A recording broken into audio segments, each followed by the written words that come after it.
Hello વિદ્યાર્થી મિત્રો, કેમ છો? લાસ્ટ ત્રીજા લેક્ચરની અંદર આપણે દળના માપન વિશે, સમયના માપન વિશે તથા દરેકના લંબાઈ, દળ અને સમયના જુદા જુદા એકમો વિશે ચર્ચા કરી. તો આજે આપણે ચોથા લેક્ચરની અંદર માપન અને એકમ ચેપ્ટરમાં માપનમાં ચોકસાઈ અને સચોટતા આ ટોપિક વિશે આજે આપણે ચર્ચા કરીએ છીએ. વિદ્યાર્થી મિત્રો, તમે જાણો છો કે ભૌતિક વિજ્ઞાન હોય કે વિજ્ઞાન અને ટેકનોલોજી હોય, આ વિષયની અંદર પ્રયોગનું ઘણું મહત્વ હોય છે.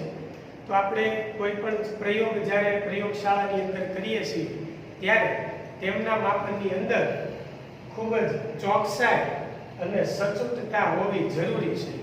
જો ચોકસાઈ અને સચોટતા ન હોય તો માપનની અંદર ત્રુટિ ઉદ્ભવવાની શરૂઆત થઈ જાય છે. તો આની પછીનો જે ટોપિક છે એ માપનમાં ઉદ્ભવતી ત્રુટિ છે.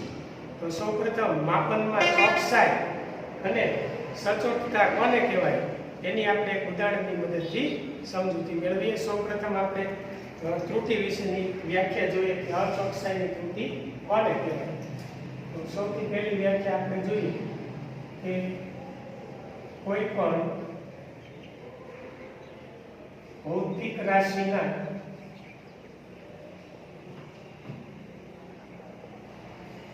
માપનમાં ઉપયોગમાં લીધેલા સાધનની મદદથી કરેલા માપનમાં કેટલીક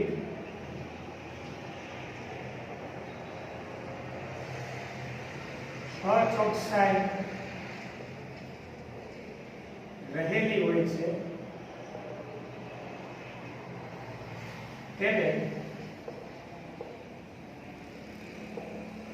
અચોકસાઈની ત્રુટિ કરે છે.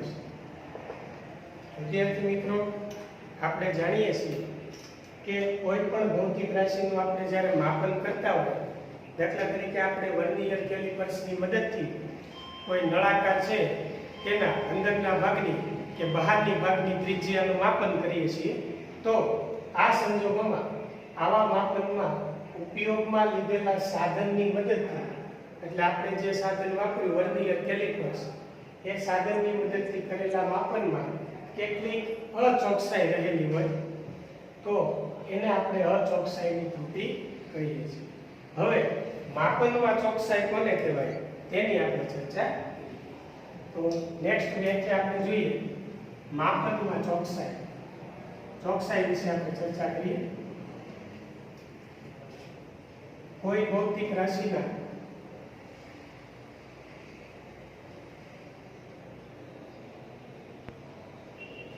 માપન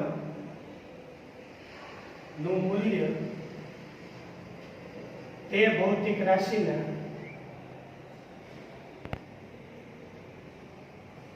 સાચા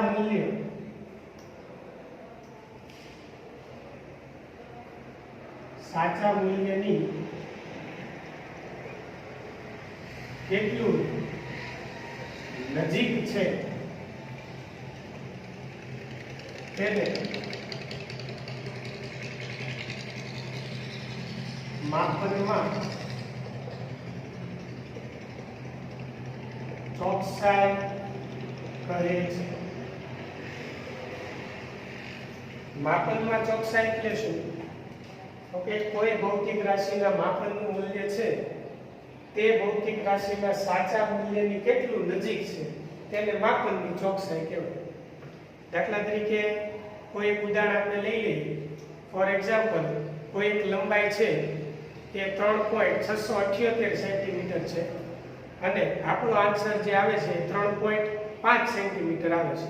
તો 3.5 અને 3.678 એ એકબીજાની ઘણું નજીક કહેવાય.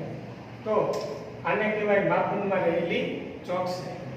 હવે આપણે આની પછીની વ્યાખ્યા જે જોઈએ એ માપનમાં સચોટતા કોને કહેવાય તેની વ્યાખ્યા આપણે જોઈએ.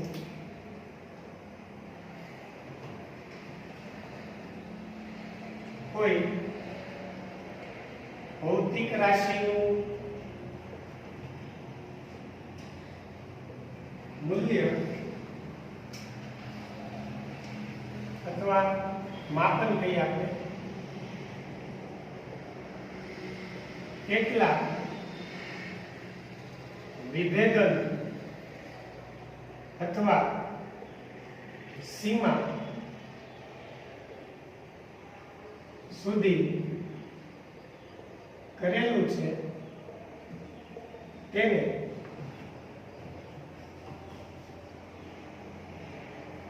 માપનની સચોટતા કહે છે. માપનની સચોટતા એટલે શું? આમ જોવા જાવ તો ચોકસાઈ અને સચોટતા આપણને નજીકના શબ્દો લાગે પણ બંનેનો અર્થ છે એ જુદો જુદો છે. તો સચોટતા એટલે શું? તો કે કોઈ ભૌતિક રાશિનું માપન કેટલા વિભેદન સુધી એટલે કેટલી હદ સુધી સીમા સુધી આપણે કરેલું છે તેને માપનની સચોટતા કહે છે. એક ઉદાહરણ દ્વારા સમજશું તો આ વ્યાખ્યા છે એ આપણને સરળ લાગશે. તો કોઈ એક ઉદાહરણ દ્વારા આપણે સમજીએ. દાખલા તરીકે કોઈ એક લંબાઈનું માપ 3.678 સેન્ટીમીટર છે. આ એક આપણે ચોક્કસ મૂલ્ય લઈ લીધું 3.678 સેન્ટીમીટર. હવે આપણે બે જુદા જુદા વિભેદન વાળા સાધનો લઈએ છીએ. પહેલું સાધન આપણે લઈએ તો 0.1 સેન્ટીમીટર વિભેદન વાળા સાધનથી આ લંબાઈ આપણને 3.5 સેન્ટીમીટર મળે છે.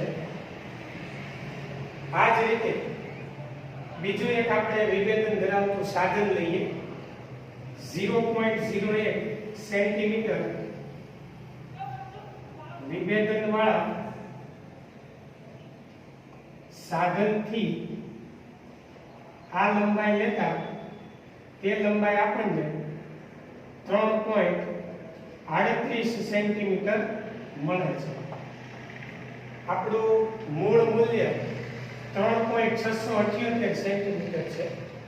તો પ્રથમ સાધનથી આપણે અવલોકન લેતા આપણને લંબાઈ 3.5 સેમી મળે છે અને બીજા સાધનની મદદથી અવલોકન લેતા 3.38 સેન્ટીમીટર મળે છે. તો આના આધારે આપણે એવું કહી શકાય કે પ્રથમ સાધન જે આપણે 0.1 સેન્ટીમીટર વાળું લીધું છે તેની ચોકસાઈ વધારે છે કારણ કે 3.6 ની 3.5 સેમી છે. આ બંને એકબીજાની ઘણું નજીકનું મૂલ્ય કહેવાય.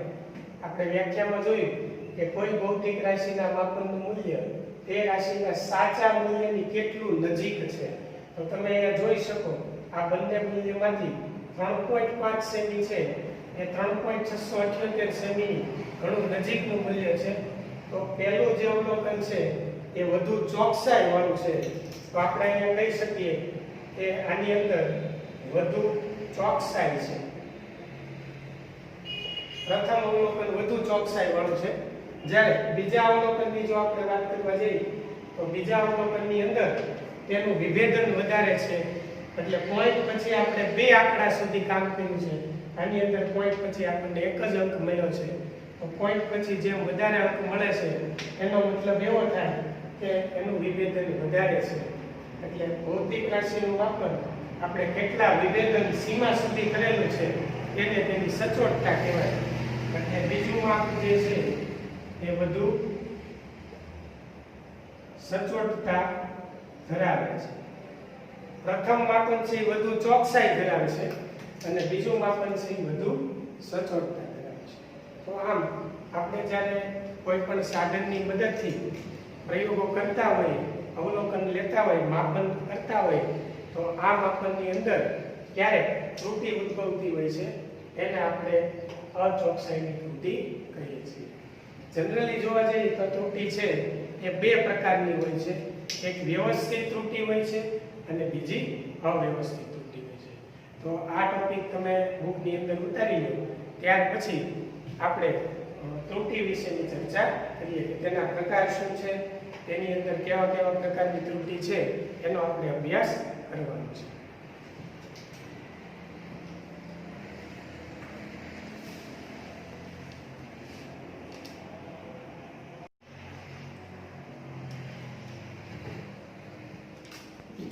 વિદ્યાર્થી મિત્રો, હવે આપણે માપનમાં ઉદ્ભવતી ત્રુટિ વિશે અભ્યાસ કરવો છે. તો હમણાં જેમ આપણે વાત કરી કે ભાઈ ત્રુટિ એટલે શું કહેવાય, એની વ્યાખ્યા આપણે જોઈએ. પ્રયોગશાળામાં જુદા જુદા ઉપકરણોની મદદથી જુદી જુદી ભૌતિક રાશિનું માપન કરવામાં આવે છે, ત્યારે કેટલીક તેની અંદર અચોકસાઈ રહે છે.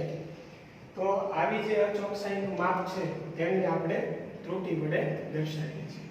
તો ત્રુટિ છે તેના બે પ્રકાર છે, વ્યવસ્થિત ત્રુટિ અને અવ્યવસ્થિત ત્રુટિ. હવે વ્યવસ્થિત ત્રુટિ છે એના પાછળ ઉદ્ભવવાના ત્રણ અહીંયા આપણે ઉદ્ગમો ધ્યાનમાં લીધા છે. તો પહેલું ઉદ્ગમ છે સાધનની ત્રુટિ, બીજું છે પ્રયોગ પદ્ધતિને કારણે ઉદ્ભવતી ત્રુટિ, અને ત્રીજું છે વ્યક્તિગત ત્રુટિ. તો આવી ત્રુટિઓને કારણે આપણે સાધનની મદદથી જે માપન લઈએ છીએ તે માપનની અંદર વ્યવસ્થિત ત્રુટિ ઉદ્ભવે છે. આ ઉપરાંત બીજો પ્રકાર છે અવ્યવસ્થિત ત્રુટિ, અને સાથે સાથે અવ્યવસ્થિત ત્રુટિ સાથે છેલ્લો ટોપિક આપણે લઘુત્તમ માપ ત્રુટિનો પણ અભ્યાસ અહીં કરવાનો છે. તો વ્યવસ્થિત ત્રુટિ છે એ ધન અથવા ઋણ હોય, કાં તો આપણને તેનું મૂલ્ય છે એ પ્લસમાં મળશે, કાં તો આપણને માઇનસમાં મળશે. બંને ક્યારે હોઈ શકે નહીં, એને વ્યવસ્થિત ત્રુટિ કહેવાય. હવે અવ્યવસ્થિત ત્રુટિની જો વાત કરીએ તો અવ્યવસ્થિત ત્રુટિ છે એ કાં તો ધન હશે, કાં ઋણ હશે, અથવા ઘણીવાર બંને પણ હોઈ શકે. ઘણીવાર પ્લસ ઓર માઇનસમાં પણ આપણને જોવા મળે છે. આ ઉપરાંત અવ્યવસ્થિત ત્રુટિ છે એનું મૂલ્ય ઘણીવાર આપણને નાનું પણ મળે છે, ઘણીવાર એનું મૂલ્ય આપણને મોટું પણ મળે છે. તો હવે વ્યવસ્થિત ત્રુટિના જે ઉદ્ગમો છે તે ઉદ્ગમો વિશે આપણે વધારે ડિટેલમાં ચર્ચા કરીએ. તો વ્યવસ્થિત ત્રુટિના ઉદ્ગમોમાં પહેલું છે સાધનની ત્રુટિ. તો વિદ્યાર્થી મિત્રો, આપણે જ્યારે કોઈ પણ પ્રયોગ કરતા હોઈએ ત્યારે જે તે સાધનનો આપણે ઉપયોગ કરતા હોઈએ છીએ. તો આ સાધનની અંદર જો ત્રુટિ હોય તો પણ આપણને જે પરિણામ મળે છે તે પરિણામની અંદર ત્રુટિ આવવાની શક્યતા છે. તો સાધનમાં રહેલી કોઈ ક્ષતિ હોય, સાધન બગડી ગયું હોય અથવા ઘસાઈ ગયું હોય અથવા એની અંદર સાચું અવલોકન કરેલું ન હોય, તો આવા સંજોગોમાં સાધનની અંદર ત્રુટિ આવવાની શક્યતા છે. અથવા ખામીયુક્ત અંકન હોય, દાખલા તરીકે 1 પછી 2 2 પછી 3 આવે, 3 પછી સીધું 5 આવેલું હોય તો એ ખામીયુક્ત અંકન કહેવાય. એના કારણે આપણું જે માપન છે એ માપનની અંદર વ્યવસ્થિત ત્રુટિ ઉદ્ભવે છે. એક ઉદાહરણ દ્વારા સમજીએ તો થર્મોમીટરમાં તાપમાનનું અંકન વ્યવસ્થિત કરેલું ન હોય, દાખલા તરીકે આપણે શરીરનું તાપમાન માપીએ છીએ અથવા કોઈ પણ અન્ય પદાર્થનું આપણે તાપમાન માપીએ છીએ, તો આ તાપમાનના માપન વખતે જે થર્મોમીટર આપણે વાપરીએ છીએ તેનું જો અંકન વ્યવસ્થિત થયેલું ન હોય તો એની અંદર વ્યવસ્થિત ત્રુટિ ઉદ્ભવવાની શક્યતા છે. ઉપરાંત મીટર પટ્ટીની મદદથી આપણે કોઈ લંબાઈનું માપન કરીએ છીએ, તો મીટર પટ્ટીનો કોઈ છેડો ઘસાઈ ગયો હોય તો આ સંજોગોની અંદર પણ આપણે જે લંબાઈનું માપન લઈએ છીએ તે લંબાઈના માપનમાં 1 થી 2 સેન્ટીમીટરનો ફેર પડી જાય. હવે પ્રયોગ પદ્ધતિને કારણે ઉદ્ભવતી ત્રુટિ. ઘણીવાર આપણે જે પદ્ધતિથી પ્રયોગ કરવાનો હોય તે પદ્ધતિને બદલે અન્ય પદ્ધતિનો અથવા આપણી જાતે કોઈ બીજી પદ્ધતિનો ઉપયોગ કરીએ તો આ પદ્ધતિને કારણે પણ વ્યવસ્થિત ત્રુટિ ઉદ્ભવવાની સંભાવના છે. ફોર એક્ઝામ્પલ, થર્મોમીટરને બગલમાં રાખવાથી શરીરના સાચા તાપમાનથી થોડું એ ઓછું બતાવશે, કારણ કે બગલનું તાપમાન છે એ શરીરના તાપમાનથી થોડું ઓછું હોય છે. એના કારણે આપણને તાપમાન જે સાચું મળવું જોઈએ એના બદલે થોડું અલગ મળશે. તો આને કહેવાય પ્રયોગ પદ્ધતિને કારણે ઉદ્ભવતી ત્રુટિ. હવે વ્યક્તિગત ત્રુટિ. ઘણીવાર વ્યક્તિ બદલાય એટલે ત્રુટિનો પ્રકાર પણ બદલાતો હોય છે. દાખલા તરીકે અવલોકનકારની ખાસિયત, ઘણાની ખાસિયત એ રીતની હોય, કોઈ પોતાની રીતે પ્રયોગ કરતા હોય છે. પ્રયોગ પદ્ધતિને ધ્યાનમાં ન લઈ અને પોતાની રીતે પ્રયોગ કરતા હોય તો દરેક વ્યક્તિની અલગ અલગ ખાસિયત હોય. તો આવી ખાસિયતને કારણે વ્યક્તિગત ત્રુટિ ઉદ્ભવી શકે. આ ઉપરાંત પ્રયોગ કરતી વખતે તમે બેદરકારી રાખો તો પણ આવા પ્રકારની ત્રુટિ ઉદ્ભવી શકે છે. અને અયોગ્ય ગોઠવણી, દાખલા તરીકે સાદા લોલકનો પ્રયોગ આપણે કરીએ છીએ તો સાદા લોલકની અંદર દોલનોનું માપન અને તેનો સમયગાળો આપણે ધ્યાનમાં લેવાનો હોય. તો આ સંજોગોમાં સાદું લોલક છે તે આપણે બારી પાસે ન રાખવું જોઈએ. જો આપણે સાદું લોલક બારી પાસે રાખીએ તો એના કારણે બારીમાંથી આવતો પવન છે કે બહારના વાતાવરણની અસર છે તેના ઉપર થવાથી આપણને વ્યક્તિગત ત્રુટિ છે એ ઉદ્ભવી શકે છે. દાખલા તરીકે માપક્રમ પરની સોયની સ્થિતિનું અવલોકન આપણે લઈએ છીએ. ફોર એક્ઝામ્પલ, આપણે કોઈ પણ પદાર્થ છે એના વજનનું માપન કરીએ છીએ તો આ સંજોગોની અંદર માપક્રમ પરની કોઈ એક સોય છે, આ સોયની સ્થિતિનું અવલોકન લેતી વખતે આપણે આપણું માથું સાચા સ્થાનની બદલે સહેજ જમણી બાજુ રાખશું તો દ્રષ્ટિ સ્થાન ભેદ અહીં ઉદ્ભવશે. એટલે આને કારણે આવા પ્રકારની ત્રુટિ જે છે કે જેને આપણે વ્યક્તિગત ત્રુટિ કહીએ છીએ તે ત્રુટિ ઉદ્ભવી શકે. તો આ ત્રણ પ્રકારની જે ત્રુટિ છે એ ત્રણેય ત્રુટિને આપણે વ્યવસ્થિત ત્રુટિ કહીશું. અને તેનું જો આપણે નિવારણ કરવું હોય તો પ્રયોગ પદ્ધતિમાં આપણે સુધારો કરવો પડે. આ ઉપરાંત સારી ગુણવત્તાવાળા સાધનોનો ઉપયોગ કરવો પડે અને વ્યક્તિગત નબળાઈને આપણે દૂર કરી અને આવી જે ત્રુટિ છે એમનો આપણે સુધારો કરી શકીએ છીએ, નિવારણ કરી શકીએ છીએ. તો ચાલો વિદ્યાર્થી મિત્રો, આજે આપણે ત્રુટિનો અભ્યાસ કર્યો. હવે બીજા નંબરની જે ત્રુટિ છે તેને આપણે અવ્યવસ્થિત ત્રુટિ કહીએ છીએ. અવ્યવસ્થિત ત્રુટિનો આપણે અભ્યાસ કરીએ અને લઘુત્તમ માપ ત્રુટિનો આપણે અભ્યાસ કરીએ. તો આટલી વસ્તુ છે એ તમારી બુકની અંદર નોંધ કરી દો.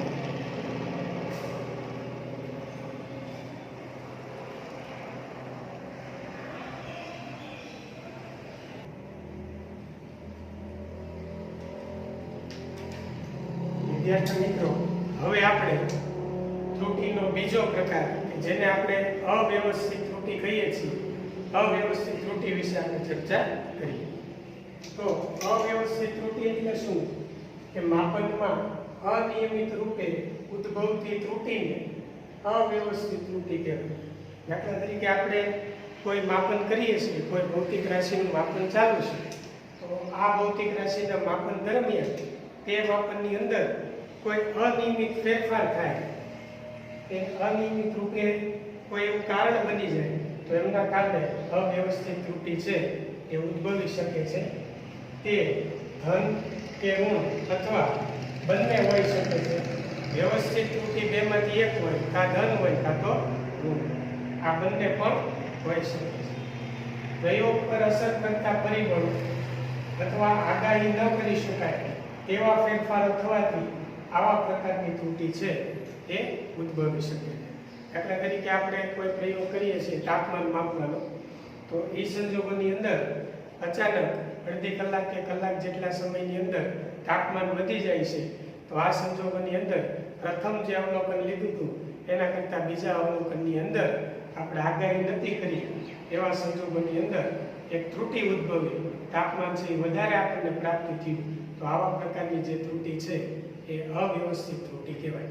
અથવા આગાહી ન કરી શકાય તેવા ફેરફાર, માનો કે આપણે ઓહમનો નિયમ કરીએ છીએ તો ઓહમના નિયમની અંદર આપણે વોલ્ટમીટર અને એમીટર બંનેના અવલોકનને ધ્યાનમાં લેવાના હોય.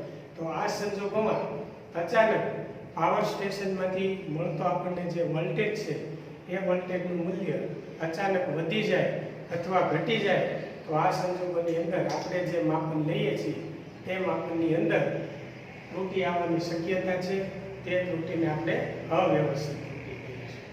અથવા પ્રાયોગિક ગોઠવણીના યાંત્રિક દોલન, આપણે કોઈ પ્રયોગ પદ્ધતિ ધ્યાનમાં લીધી છે, માનો કે એ પ્રયોગ છે એ માનો કે યાંત્રિક દોલનો કરે છે અથવા તેનું મૂલ્ય છે એ બદલાઈ જાય છે. તો આ સંજોગોની અંદર આપણે જે અમને સાદા લોલકની જે વાત કરી તો એની અંદર યાંત્રિક દોલનોને કારણે પણ અવ્યવસ્થિત ત્રુટિ ઉદ્ભવી શકે છે અને એકનું એક અવલોકન વારંવાર કરવાથી પણ આ ત્રુટિ ઉદ્ભવી શકે છે. દાખલા તરીકે આપણે વિદ્યુત પ્રવાહનું માપન કરીએ છીએ તો વિદ્યુત પ્રવાહનું મૂલ્ય આપણને માનો કે 30 એમ્પિયર મળે છે પ્રથમ અવલોકનમાં, તો બીજી વાર અવલોકન કરતા તે આપણને 31 અથવા 32 એમ્પિયર પણ મળી શકે છે.